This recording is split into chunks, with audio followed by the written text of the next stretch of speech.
A very good afternoon to all of you. Welcome to my channel NG medicals. So अभी तक अगर आपने subscribe नहीं किया है मेरे चैनल को तो प्लीज कर दीजिए। It's a humble request to you. So today we are going to discuss the topic that is C section. ठीक है, तो C means caesarean.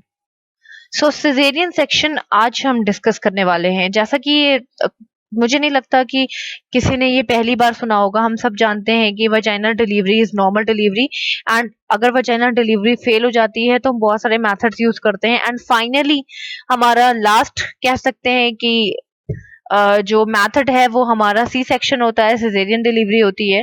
So it's very important कि हम इसके बारे में जाने कि हम सिजेरियन सेक्शन क्यों करते हैं, ऐसी कौन सी कंडीशंस हैं जिनके जिस टाइम पे हमें सिजेरियन सेक्शन करना पड़ता है, कितने तरह के सिजेरियन सेक्शन होते हैं, किस तरह का लाइक कॉन्ट्राइंडिकेशंस होते हैं, ये सारी चीजें हम आज के वीडियो में डिस्कस करेंगे। Okay, so first of all हम डेफिनेशन पे फोकस करते हैं कि डेफिनेशन क्या कहती है हमारी। So according to the definition, एक ऑपरेटिव प्रोसीजर है। क्यों ऑपरेटिव प्रोसीजर? क्योंकि यहाँ पे हम इंसिशन कर रहे हैं या सर्जरी कर रहे हैं। ठीक है, ये एक सर्जिकल प्रोसीजर है या ऑपरेटिव प्रोसीजर है जिसमें हम कर क्या रहे हैं कि एक वायेबल फीटस को बाहर निकाल रहे हैं। वायेबल मीन्स लाइव।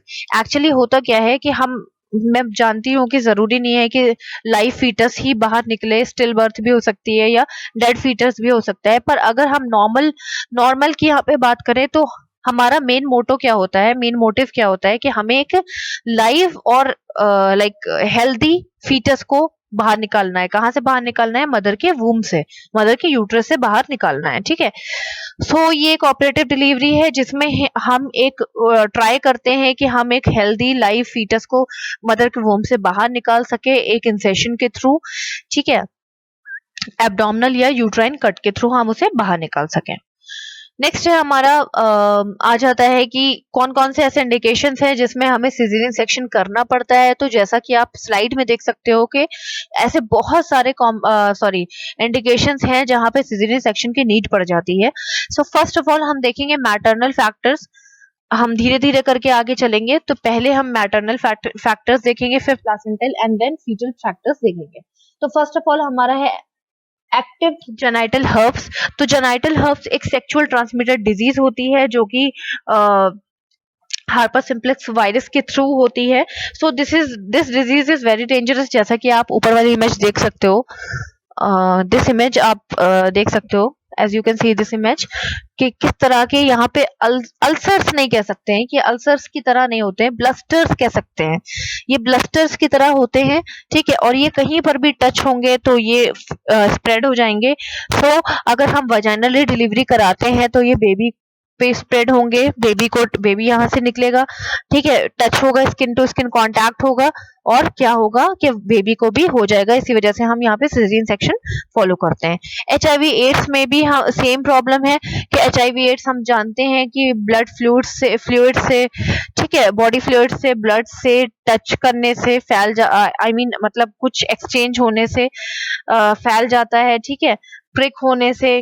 तो ये सारी चीजें छोड़िए, अगर बेबी के बेसिस पे देखें तो यहाँ पे बॉडी फ्लूइड के थ्रू मदर का और बेबी का टच होगा तो बेबी को भी HIV एड्स होने के पूरे चांसेस होते हैं। सो हम यहाँ पर सिजेरियन डिलीवरी फॉलो करते हैं। सिफेलोपेल्विक डिस्प्रपोर्शन। सो दिस सिफेलोपेल्विक डिस्प्रपोर्शन मींस, मैं आपको पहले वाले लेक्चर में बता चुकी हूँ, cephalo means head, pelvic means pelvic bone, disproportion means mismatch. ठीक है, तो जब हेड पेल्विक बोन में जाके एंगेज नहीं हो पाता है तो प्रॉब्लम क्या होती है कि उन दोनों का एक मैच नहीं बन पाता है। ठीक है, और सिंपल सी चीज है, जब हेड एंगेज नहीं होगा तो वो बाहर कैसे आएगा? तो मे भी यहाँ पे पेल्विक छोटी हो, साइज छोटा हो, पेल्विक का डायमीटर छोटा हो, या हेड बड़ा हो सकता है, कुछ भी ऐसी प्रॉब्लम हो सकती है जिसकी वजह से हेड एंगेज नहीं हो रहा है। ठीक है, और हम सब जानते हैं कि पहला हमारा क्या होता है, डिसेंट मैकेनिज्म। अगर हम देखें तो डिसेंट होता है, उसके बाद एंगेजमेंट होता है। ठीक है, तो अब जब यहाँ पे एंगेज ही नहीं होगा तो हेड बाहर कैसे आएगा? सिंपल सी चीज है, डिलीवरी हो ही नहीं पाएगी। Okay, then severe preeclampsia. Severe preeclampsia, यहाँ पे सीवियर वर्ड इसलिए यूज किया गया है क्योंकि प्रीक्लेम्शिया अगर होता है उसकी स्टेजेस होती हैं, तो अगर प्रीक्लेम्शिया सीवियर नहीं है तो हम फिर भी वजाइनल डिलीवरी करा सकते हैं। पर सीवियर प्रीक्लेम्शिया में वजाइनल डिलीवरी इसलिए नहीं कराते क्योंकि ये कभी भी एक्लेम्शिया की कंडीशन में चेंज हो सकता है।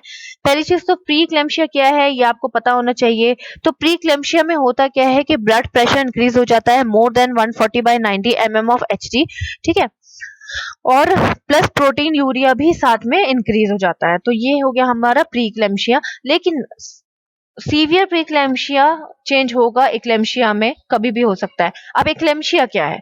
एक्लेम्शिया ऐसी कंडीशन है जिसमें जो कि प्रीक्लेम्शिया की सीवियर कंडीशन होती है, ठीक है। इसमें क्या होता है, मदर को सीजर्स आने लगते हैं, ओके, टोनिक क्लोनिक हर तरह की सीजर्स मदर को आने के पूरे चांसेस होते हैं। तो अगर मदर को सीजर आने लगेंगे तो बेबी की डेथ हो सकती है, बेबी की इंजरी हो सकती है, मदर की इंजरी हो सकती है, सिंपल सी चीज है। तो इस कंडीशन के आने से पहले ही हम जब हम देखते हैं कि सीवियर प्रीक्लेम्शिया है तो हम सिजेरियन सेक्शन कर देते हैं, ठीक है। Then obstructive tumour. Obstructive tumour means होता है कि ऐसी जगह पे ट्यूमर हो गया है जो कि पाथवे को ब्लॉक कर रहा है। अब पाथवे किसका पाथवे? मदर का पाथवे। बेबी के लिए जो पाथवे बन रहा है, बेबी के बाहर आने के लिए जो रास्ता बन रहा है वो ब्लॉक है, किसकी वजह से? ट्यूमर की वजह से। अब वो ट्यूमर कहीं भी हो सकता है, वजाइना में हो सकता है, सर्विक्स में हो सकता है, लोअर यूट्राइन कैविटी में हो सकता है, ठीक है।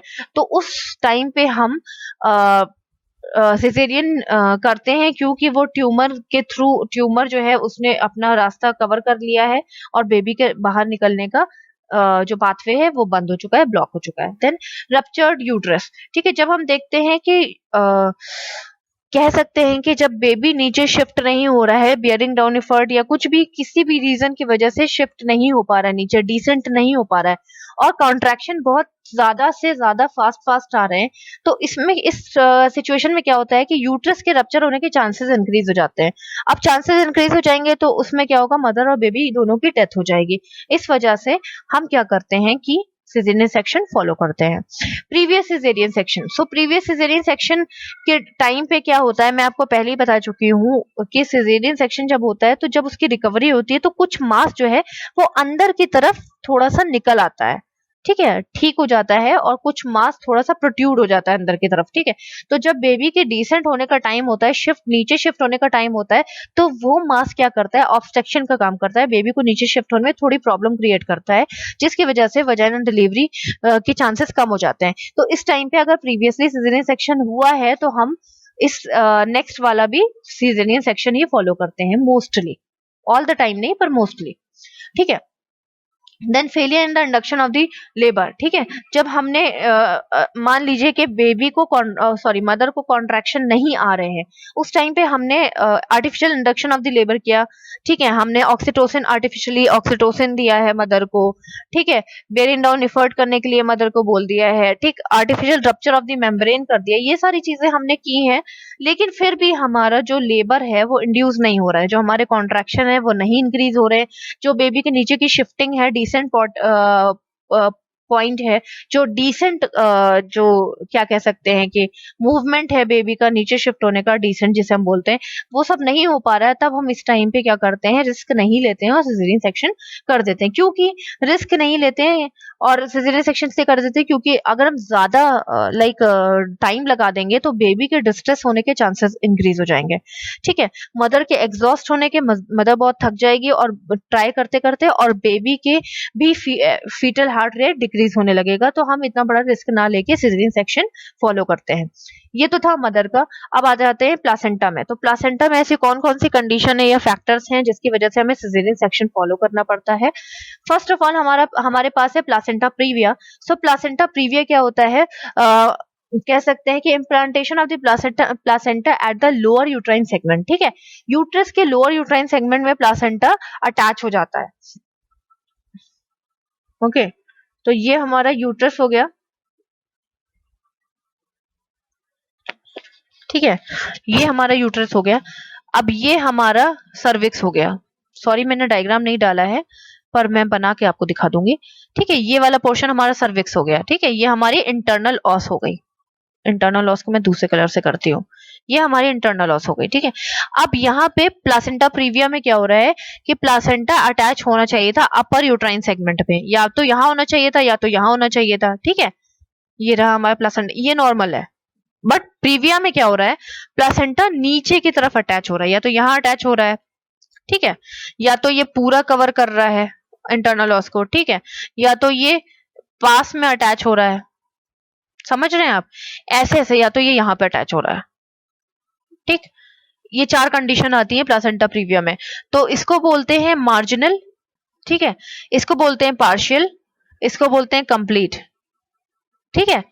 प्लासेंटा प्रीविया ये नहीं है कुछ भी, margin normal, marginal, partial, complete, ये 4 टाइप के प्लासेंटा मतलब अटैचमेंट हो जाता है। और प्रीविया में हमारे ये 3 आते हैं, बाकी ये वाला हमारा नॉर्मल आता है, ठीक है। तो अब इस कंडीशन में आप खुद सोचिए कि अगर बेबी तो ऊपर होगा, ठीक है, अगर हम बेयरिंग डाउन एफर्ट करते भी हैं, ठीक है, मदर करती है बेयरिंग डाउन एफर्ट, तो ये बेबी अगर नीचे शिफ्ट हो रहा होगा तो ये कैसे बाहर आएगा, क्योंकि प्लासेंटा ने तो इसका एरिया कवर कर रखा हुआ है, बाहर निकलने का एरिया ऑलमोस्ट कवर कर रखा हुआ है, तो बेबी बाहर नहीं आ पाएगा, ठीक है। पहली तो ये कंडीशन हो गई, इस वजह से हम सिजेरियन सेक्शन करते हैं, कट करके बेबी को डायरेक्ट निकाल देते हैं।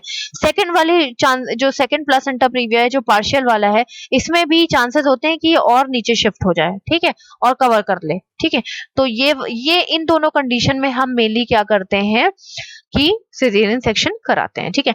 देन प्लासेंटा एब्रप्शियो मींस होता है कि separation of immature separation of the normally situated placenta means placenta जो है, हम सब जानते हैं कि बेबी के डिलीवरी के बाद प्लासेंटा सेपरेट होता है, उखड़ता है अपनी जगह से और फिर वो बाहर आता है। लेकिन प्लासेंटा एब्रप्शियो में क्या कंडीशन हो रही है कि बेबी के नीचे बाहर डिलीवरी होने से पहले ही प्लासेंटा निकल गया अपनी जगह से, यहाँ से उखड़ गया है, ठीक है, और ये यहाँ से उखड़ गया तो ब्लीडिंग होना स्टार्ट हो गई। और हम सब जानते हैं कि मदर के थ्रू जो है प्लासेंटा ऑक्सीजन लेता है और बेबी को देता है, और प्लासेंटा का डिटैचमेंट हो गया, अपनी जगह से हट गया, प्लासेंटा उखड़ गया, तो इसकी वजह से प्रॉब्लम क्या हो रही है कि बेबी को ऑक्सीजन सप्लाई नहीं मिल पाएगी और बेबी डिस्ट्रेस हो जाएगा और डेथ हो जाएगी।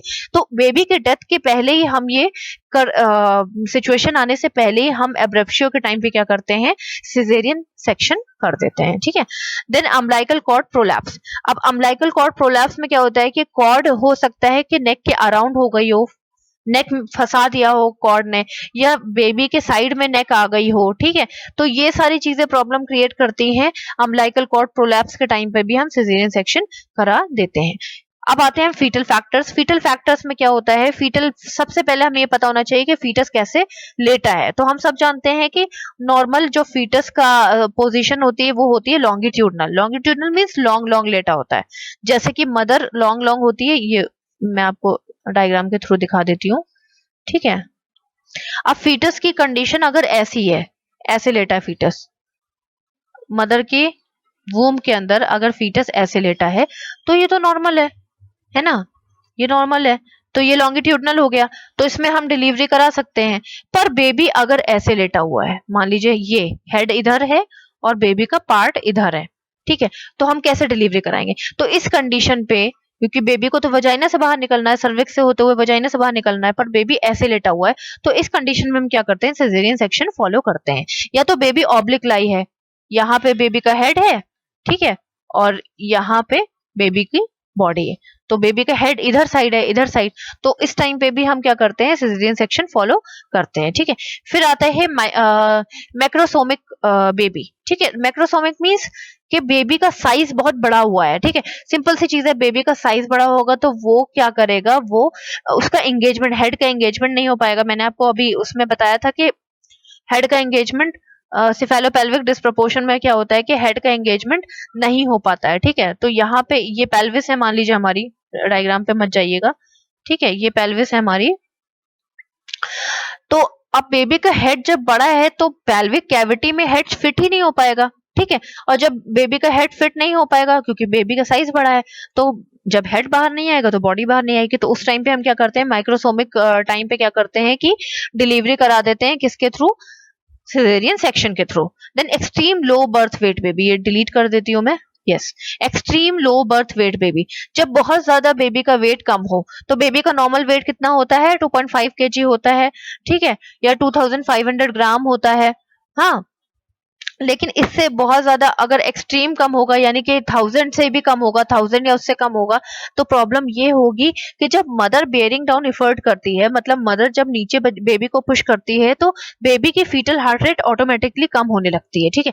अब यहाँ पे बेबी वीक है, भाई लो बर्थ वेट है तो सिंपल सी चीज है, मेच्योर नहीं हो पाएगा प्रॉपर, वीक होगा, वीक बेबी है तो फीटल हार्ट रेट वैसे भी इसकी स्लो चल रही होगी। जब स्लो चल रही होगी और मदर को हम बियरिंग डाउन एफर्ट करने के लिए बोलेंगे, तो उसकी फीटल हार्ट रेट इतनी स्लो हो सकती है कि फीटल डेथ हो सकती है या फीटल डिस्ट्रेस हो सकता है। तो हम ये रिस्क ना लेके सिजेरियन सेक्शन करते हैं। देन फीटल डिस्ट्रेस, पहले से ही फीटल हार्ट रेट बहुत ज्यादा कम है, और अगर मदर पुश डाउन करेगी, बियरिंग डाउन एफर्ट करेगी, तो और ज्यादा कम हो जाएगी और डेथ होने की चांसेस हो जाएंगे। तो इस केस में हम डायरेक्ट सिजेरियन सेक्शन करते हैं। फीटल एनोमलीज, कोई भी जेनाइटल कोई भी कंजेनाइटल एबनॉर्मेलिटीज हो सकती हैं फीटस को, ठीक है। तो हम उस कंजेनाइटल एबनॉर्मेलिटीज में फॉर एग्जांपल हो सकता है हाइड्रोस फेटालिस हो सकता है, फीटस एडिमेटस हो सकता है, ठीक है।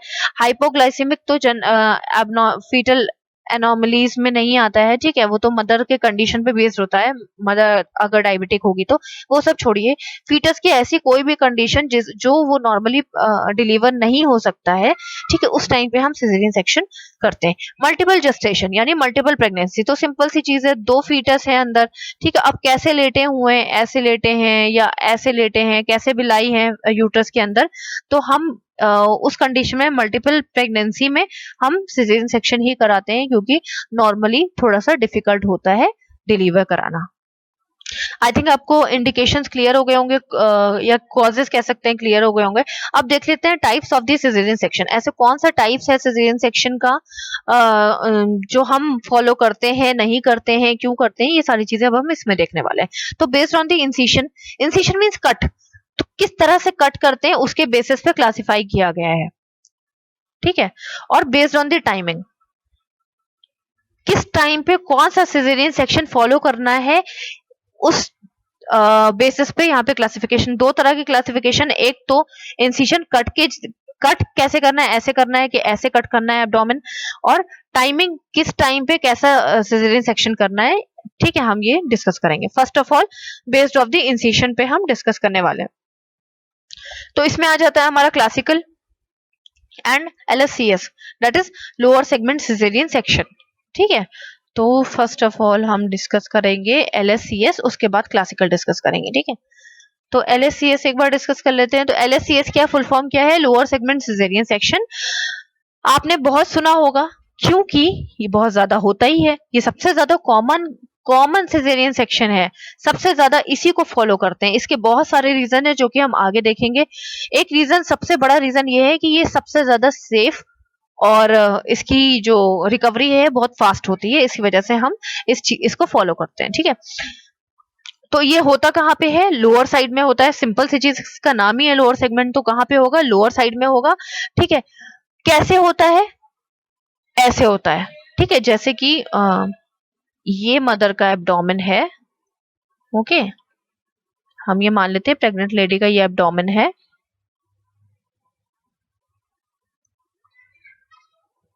ठीक। तो ये जो है लोअर सेगमेंट सिजेरियन सेक्शन किस उस पे होता है, आई मीन इसकी जो कह सकते हैं क्या उसकी पोजीशन होती है, और ये इसका लाई कैसा होता है, तो इसका लाई होता है ट्रांसवर्स लाई, ये देखिए हम लाइक इसके पास, समझ रहे हैं, ऐसे नहीं होता है, ये ऐसे होता है हमेशा, और लोअर साइड में होता है, ठीक है। अब लोअर सिजेरियन सेक्शन जो है उसके इंडिकेशंस क्या क्या है वो देख लेते हैं। Constriction ring, first of all indication क्या है, कंस्ट्रिक्शन रिंग। कंस्ट्रिक्शन रिंग एक एबनॉर्मल रिंग बन जाती है, ठीक है।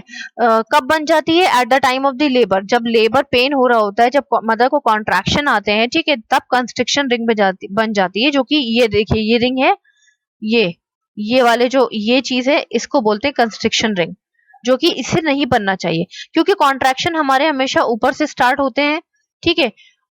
क्यों स्टार्ट होते हैं, ताकि अगर कोई चीज यहां से प्रेस करेंगे तो जो मटेरियल है अंदर का वो नीचे शिफ्ट होगा, सिंपल सी चीज है। हम अगर ऊपर से किसी चीज को प्रेस करेंगे तो जो मटेरियल होगा वो थोड़ा नीचे शिफ्ट होगा, नीचे शिफ्ट होगा। पर अगर कभी कदार कॉन्ट्रैक्शन सही से नहीं आ पाते हैं, ठीक है, तब ये कॉन्ट्रैक्शन रिंग बन जाती है जो कि यहाँ से प्रेस हो जाती है। यहाँ से प्रेस होने के बाद ये कंप्रेस हो जाती है और एक रिंग तरह की बन जाती है। रिंग कैसे बन जाती है, हमने इसे रिंग नाम इसलिए दिया है क्योंकि अगर हम इसको सर्किल करें तो एक ये रिंग बन जाएगी। ये देखिए यहाँ से रिंग बन जाएगी, ठीक है, इसलिए इसको कंस्ट्रिक्शन रिंग बोला गया है। इस रिंग की वजह से क्या होता है कि कॉन्ट्रैक्शन गलत जगह पे आ जाते हैं। गलत जगह की वजह से क्या होता है, बेबी नीचे शिफ्ट नहीं होगा, शिफ्ट नहीं होगा तो डिलीवरी नहीं होगी। इसलिए इस टाइम पे हम क्या करते हैं कि सिजेरियन सेक्शन कर देते हैं। Then lower segment not found as in a transverse lie. जब बेबी ट्रांसवर्स लाई हमें नहीं मिलता है, क्योंकि हम देखिए कट कहाँ पे कर रहे हैं, यहाँ पे कर रहे हैं और ऐसे कर रहे हैं, क्यों, क्योंकि हमें बेबी को ट्रांसवर्स पे निकालना है, ठीक है। तो ट्रांसवर्स है बेबी तो हम ट्रांसवर्सली कट करेंगे तो आराम से हम बेबी को बाहर निकाल देंगे, ठीक है। तो जब बेबी को ट्रांसवर्स लाई बेबी का नहीं मिलता है तब हम कुछ और सोचते हैं कि हो सकता है हम वजाइनल करा सकते हैं वो एक्सटर्नल वर्जन के थ्रू या बहुत सारे मेथड्स के थ्रू, तो हम दूसरी चीजें सोचने लगते हैं। ओके, फिर आ जाते हैं नेक्स्ट आ जाइए क्लासिकल पे। तो क्लासिकल का इंसिशन एलएससीएस से एकदम अपोजिट होता है। क्लासिकल का इंसिशन ऐसे होता है, एलएससीएस का इंसिशन ऐसे होता है, ठीक है। तो अब हम ऐसे क्यों इंसिशन करते हैं ये देख लेते हैं एक बार। मिड लाइन लॉन्गिट्यूडनल इंसिशन है, देखिए लॉन्ग इंसिशन कर रहे हैं इसको, इसलिए हमने लॉन्गिट्यूडनल इंसिशन बोला है। किस पे किया है, यूट्राइन वॉल्व के पे किया है, ठीक है। अब इंडिकेशन देख लेते हैं कि क्या क्या इंडिकेशन है। प्रीवियस क्लासिकल सिजेरियन सेक्शन, मान लीजिए इससे पहले भी क्लासिकल सिजेरियन सेक्शन हुआ है तो हम सेम वही चीज फॉलो करेंगे, ठीक है, क्योंकि वो ऑलरेडी ऐसा हो चुका है। और अगर हम फिर से ऐसा वाला इंसिशन कर देंगे ना तो उससे रप्चर होने के चांसेस हो जाते हैं, ठीक है। क्यों रप्चर होने के चांसेस हो जाते हैं, क्योंकि भाई एक बार कट हो चुका है तो वो जगह वीक ही रहती है हमेशा। तो जब कॉन्ट्रैक्शन ज्यादा आएंगे तो ये रप्चर होने के चांसेस हो जाएंगे। रप्चर होने से पहले अच्छा है कि हम वहीं पे एक बार फिर से इंसिशन करके बेबी की डिलीवरी करा दें। लॉन्गिट्यूडनल लाई, ठीक है, जब बेबी की लॉन्गिट्यूडनल लाई मींस बेबी लंबा लंबा लंबा लेटा हुआ है। देखिए ये देखिए इस इमेज में आप देख सकते हैं कि बेबी ऐसे लेटा हुआ है, this is known as longitudinal lie, ठीक है। इस टाइम पे हम तब करते हैं जब सिफेलोपेल्विक डिस्प्रोपोर्शन हो या कॉन्ट्रैक्टेड पेल्विस हो, मतलब बेबी का हेड का एंगेजमेंट नहीं हो पा रहा है और बेबी लॉन्गिट्यूडनल लाई में है, तब हम जो है क्लासिकल सिजेरियन सेक्शन करते हैं, ठीक है। देन लार्ज सर्वाइकल फाइब्रॉइड, अगर सर्विक्स में कोई फाइब्रॉइड बन गया है और इसका साइज बहुत ज्यादा है और बेबी नीचे डिलीवरी नहीं हो सकती है, बेबी नीचे शिफ्ट होके बाहर नहीं आ सकता है और बेबी का लाई लॉन्गिट्यूडनल है, तब हम क्या करते हैं, क्लासिकल इंसिशन करते हैं। प्लासेंटा प्रीविया, इसमें भी प्लासेंटा प्रीविया में हम करेंगे क्योंकि प्लासेंटा प्रीविया में यहाँ पे या यहाँ पे यूट्राइन लोअर यूट्राइन सेगमेंट में आपको बता चुकी हूँ कि क्या सिचुएटेड रहता है, ठीक है। तो इस टाइम पे बेबी बाहर नहीं आ सकता है प्लासेंटा प्रीविया की वजह से, मोस्टली क्या कहते हैं पार्शियल और कंप्लीट स्टेज में नहीं आ सकता है, तब हम करते हैं अगर लॉन्गिट्यूडनल लाई है तो। देन नेक्स्ट है देखिए क्लासिकल कंटिन्यू है। Lower segment is not appropriate, lower segment अगर अप्रोप्रिएट नहीं है तो हम करेंगे, मान लीजिए लोअर सेगमेंट में कोई इन्फेक्शन हुआ है किसी वजह से भी, तो हम और कट नहीं करेंगे। मान लीजिए रिकवरी आगे चल के नहीं हुई तो इन्फेक्शन बढ़ने के पूरे चांसेस होते हैं, तब हम क्लासिकल सिजेरियन सेक्शन करते हैं। हम ऊपर की साइड पे कट करते हैं और लॉन्ग कट करते हैं, ठीक है। नेक्स्ट आ जाते हैं, आई थिंक आपको क्लियर हुआ होगा, कुछ टफ नहीं है इसमें। नेक्स्ट है हमारा, एक बार हम ये देख लेते हैं, ये चीज बहुत इंपॉर्टेंट है तो ध्यान से सुन लीजिएगा। हम देख लेते हैं कि कौन सा बेटर है ज्यादा, ठीक है, और क्यों है। एलएससीएस ज्यादा बेटर है, वैसे हम सब जानते हैं कि एलएससीएस ज्यादा ही कराया जाता है, तो क्यों कराया जाता है वो हम यहाँ पे देख लेंगे। First of all apposition, apposition means किसकी पोजीशन ज्यादा बेटर है, ऐसी वाली पोजीशन ज्यादा बेटर है कट करने की या ऐसी वाली पोजीशन ज्यादा बेटर है। तो इन्होंने बोला है एलएससीएस की पोजीशन ज्यादा बेटर है। तो एलएससीएस की पोजीशन हम जानते हैं कि ट्रांसवर्स होती है, नीचे लोअर सेगमेंट में हम ऐसे कट करते हैं, ठीक है। इनकी डिफिकल्ट होती है, ओके, क्यों होती है वो अभी हम यहाँ पे ही देखेंगे, ठीक है। इसकी हीलिंग जो होती है वो ज्यादा बेटर होती है, ठीक है। परप्यूरियल टाइम पे जब बेबी की डिलीवरी हो जाती है तब हीलिंग इसकी ज्यादा बेटर होती है। क्यों होती है और इनकी ज्यादा बेटर नहीं हो पाती है, इनकी लेट हीलिंग होती है? क्योंकि जब बेबी की डिलीवरी हो जाती है उसके बाद भी यूट्रस में कॉन्ट्रैक्शन आते हैं, हम सब जानते हैं। क्यों कॉन्ट्रैक्शन आते हैं? प्लासेंटा को बाहर निकालने के लिए भी कॉन्ट्रैक्शन आते हैं, प्लस बाद में भी कॉन्ट्रैक्शन आते हैं, जिससे कि बेबी का जो यूट्रस है वो अपने पहली पोजीशन में चला जाए, मतलब अब उसका साइज कम हो जाए, वो जिस पोजीशन में था उस पोजीशन में पहले चला जाए। हम सब जानते हैं कि जब कोई लेडी प्रेग्नेंट होती है तो यूट्रस का साइज अपने आप ही बढ़ जाता है, क्योंकि उसमें बेबी एमनियोटिक फ्लूइड वगैरह फिल हो जाते हैं और उसका साइज बढ़ जाता है, स्ट्रेच, उसकी मसल्स स्ट्रेच हो जाती है। पर अब तो बेबी बाहर आ गया है ना, अब इस टाइम पे मसल्स को अपने रीगेन करना है, अपनी टोन को रीगेन करना है, दोबारा से अपने पुराने साइज में आना है। ठीक है, तो पुराने साइज में आने के लिए यूट्रस फिर से कॉन्ट्रैक्ट होता है। तो कॉन्ट्रैक्ट होगा तो सिंपल सी चीज है, अपर साइड में मैंने आपको बोला, अगर ये यूट्रस है हमारा, मान लीजिए ये यूट्रस है हमारा और हमने यहाँ पे इंसिशन किया है और यहीं पे कॉन्ट्रैक्शन आ रहे हैं, ठीक है, तो कॉन्ट्रैक्शन आने की वजह से ये जो है रिकवरी स्लो होगी। किसी चीज को आप हिलाते रहोगे, ठीक है, तो वो चीज रिकवर नहीं हो पाएगी। तो यहाँ पे हमेशा कॉन्ट्रैक्शन आते रहेंगे तो नहीं हो पाएगी रिकवरी, इसलिए इसकी रिकवरी स्लो है। देखिए यहाँ पे इसी वजह से डिफिकल्ट बोला गया है। ठीक, फिर आते हैं प्लासेंटा इम्प्लांटेशन। और हाँ, एक चीज और, इसकी बेटर इसलिए है क्योंकि ये नीचे की साइड होता है और नीचे इतने ज्यादा कॉन्ट्रैक्शन नहीं आते हैं। ठीक है, तो इस वजह से इसकी रिकवरी बेटर हो जाती है। फिर आ जाते हैं हमारा प्लासेंटा इम्प्लांटेशन। तो may be over the scar, scar के ऊपर प्लासेंटा इम्प्लांट हो जाए। ठीक है, इसमें ज्यादा चांसेस होते हैं स्कार के ऊपर। स्कार क्या है? जो कट किया था हमने प्रीवियस प्रेगनेंसी में, इससे पहले वाली प्रेगनेंसी में हमने कट किया था, उसके ऊपर प्लासेंटा का अटैचमेंट हो सकता है। क्योंकि मैं आपको बता चुकी हूँ कि कुछ मास जो होता है वो अंदर जाके स्वेल होके वैसे ही के वैसे ही हो जाता है रिकवरी के टाइम पे। ठीक है, तो अगर यहाँ पे अंदर मास थोड़ा सा निकल गया है अंदर की साइड पे, तो प्लासेंटा यहाँ पे आएगा और यहाँ पे अटैच होने के चांसेस ज्यादा होंगे। नीचे अटैच होने के चांसेस इसलिए कम होते हैं क्योंकि हम सब जानते हैं कि प्लासेंटा आके, एक मिनट बहुत ज्यादा कंजेस्टेड हो गया है, फिर से बना देती हूँ, यहाँ पे बनाती हूँ। ठीक है, तो नीचे अटैचमेंट होने के चांसेस कम होंगे क्योंकि प्लासेंटा ऑलमोस्ट यहाँ पे आके नॉर्मली यहाँ और यहाँ पे अटैच हो जाता है। ठीक है, तो नीचे जाएगा ही नहीं, जो अटैच हो, कभी कदार जा भी सकता है, मैं ये नहीं बोल रही हूँ बिल्कुल नहीं जाएगा, वो अलग कंडीशन है। ठीक है, तब तो ये भी हो सकता है कि प्लासेंटा प्रीविया भी हो सकता है, वो छोड़ दीजिए। लेकिन अगर यहाँ पे स्कार था प्रीवियस प्रेगनेंसी का, यहाँ पे कट था और यहाँ पे अंदर से थोड़ा सा फ्लैश स्वेल होके वैसे ही का वैसे ही बन गया है, तो हो सकता है कि यहाँ पे फर्टिलाइजेशन हो जाए और प्लासेंटा यहाँ पे बाद में आकर के अटैच हो जाए। ठीक है, इसीलिए इसमें ज्यादा चांसेस होते हैं प्लासेंटा के अटैच होने पे, किसके ऊपर? स्कार के ऊपर। ठीक है, रप्चर 5 से 2% रप्चर हो सकता है, लेकिन 4 से 8% रप्चर हो सकता है। क्यों? क्योंकि देखिए जब लेबर के टाइम पे कॉन्ट्रैक्शन आते हैं, ठीक, तो यहाँ पे प्रेशर ज्यादा पड़ेगा। ठीक है, तो ये स्कार, जो प्रीवियस स्कार कट किया गया था, वो ज्यादा चांसेस होते हैं कि वो रप्चर हो जाए। Timing of the rupture, labour के टाइम पे रप्चर हो सकता है क्योंकि कॉन्ट्रैक्शन आएंगे, तो हो सकता है नीचे की साइड रप्चर हो जाए। वैसे चांसेस कम होते हैं नीचे की साइड रप्चर होने के, मोर चांसेस होते हैं ऊपर की साइड रप्चर होने के, अगर क्लासिकल किया गया है तो, क्योंकि ऊपर प्रेशर ज्यादा पड़ रहा है कॉन्ट्रैक्शंस का। अब आ जाते हैं दूसरा वाला क्लासिफिकेशन, जो कि टाइमिंग पे बेस्ड था। हमारे पास दो क्लासिफिकेशन थे, एक कट पे बेस्ड था, इंसिशन पे बेस्ड था, एक टाइमिंग पे बेस्ड था। अब टाइमिंग वाला डिस्कस कर लेते हैं कि टाइमिंग वाले का क्या मतलब है। टाइमिंग में दो पार्ट में डिवाइड है, इलेक्टिव और इमरजेंसी। ठीक है, इलेक्टिव सिजेरियन सेक्शन क्या है? जब सिजेरियन सेक्शन किया जाता है, प्लान्ड प्रोसीजर होता है। ठीक है, उसको इलेक्टिव कहते हैं। फॉर एग्जाम्पल, हम जानते हैं कि एक मदर आई है, उसको प्लासेंटा प्रीविया है। ठीक है, लोअर सेगमेंट में प्लासेंटा अटैच हो गया, कंप्लीट प्लासेंटा प्रीविया है, तो हमें पता है कि उसका सिजेरियन सेक्शन ही होना है। समझ गए?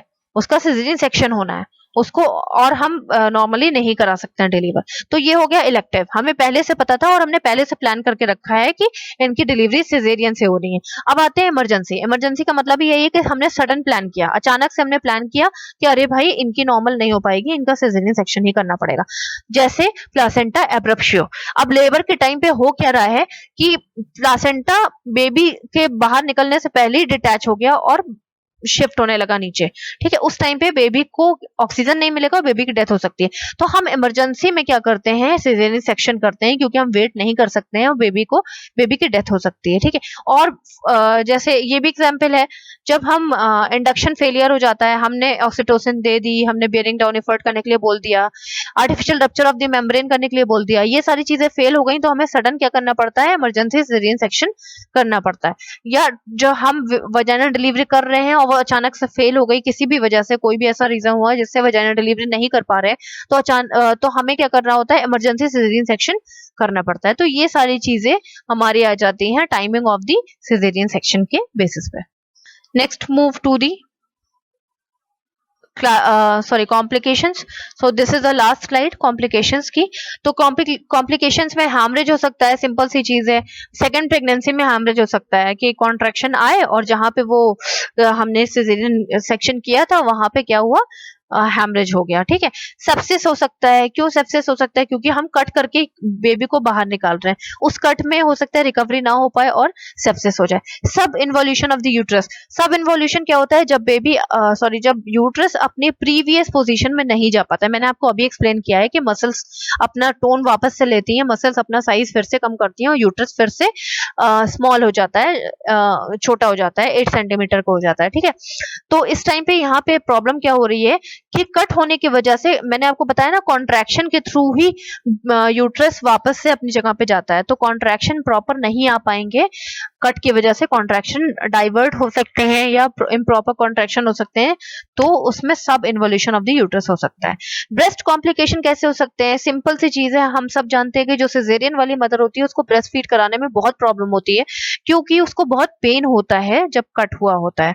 तो हो सकता है कि वो ब्रेस्ट फीड ना करा पाए, तो जिसकी वजह से ब्रेस्ट एंगॉर्जमेंट हो सकता है, ठीक है, सोर निपल हो सकता है, ठीक है, ब्रेस्ट टाइटनेस हो सकती है, पेन, टेंडरनेस, बहुत सारी प्रॉब्लम्स क्रिएट हो सकते हैं। Most of the primary mother में हो सकता है, सबसे ज्यादा चांसेस किसमें होते हैं, प्राइमरी वाली मदर में, जो पहली बार प्रेग्नेंट हुई थी उनके अंदर। देन वुंड कॉम्प्लिकेशन हो सकते हैं, अगर रिकवरी नहीं हुई तो वुंड इंक्रीज हो सकता है। अगर डायबिटिक मदर है और डायबिटीज का रिकवर नहीं है, डायबिटीज या अपने लेवल पे बहुत एक्स्ट्रा हो गई है, तो वुंड कॉम्प्लिकेशन हो सकते हैं, पस फॉर्मेशन, इन्फ्लेमेशन, इन्फेक्शन, सबके चांसेस इंक्रीज हो सकते हैं। लेट में देख लेते हैं कि बाद में क्या क्या प्रॉब्लम हो सकती है। स्कार रप्चर हो सकता है जब अगली प्रेगनेंसी में कॉन्ट्रैक्शन, अगर बहुत ज्यादा हैवी कॉन्ट्रैक्शन आ गए तो। रिपीट सिजेरियन सेक्शन हो सकता है, मैं आपको पहले ही बता चुकी हूँ। वजाइनल में प्रॉब्लम होती है क्योंकि अंदर जो मांस थोड़ा सा निकल आता है, ठीक है, और वैसे ही रिकवर होके रह जाता है, उसकी वजह से नीचे बेबी शिफ्ट नहीं हो पाता, वजाइनल डिलीवरी के चांसेस कम हो जाते हैं। सो this is all about caesarean section. I think आपको क्लियर हुआ होगा, इट्स नॉट वेरी टफ। अगर आपको कोई भी डाउट है तो प्लीज आप मुझे कमेंट बॉक्स में पूछ लीजिए, I will answer you as soon as possible. Thank you so much and have a nice day. So please मैं आपको फिर से एक बार बोलती हूँ कि आप मेरी वीडियो को लाइक कीजिए, सब्सक्राइब कीजिए। मैं और अच्छे से वीडियोस प्रिपेयर करूंगी एंड इजी लैंग्वेज में करूंगी। So thank you and good luck.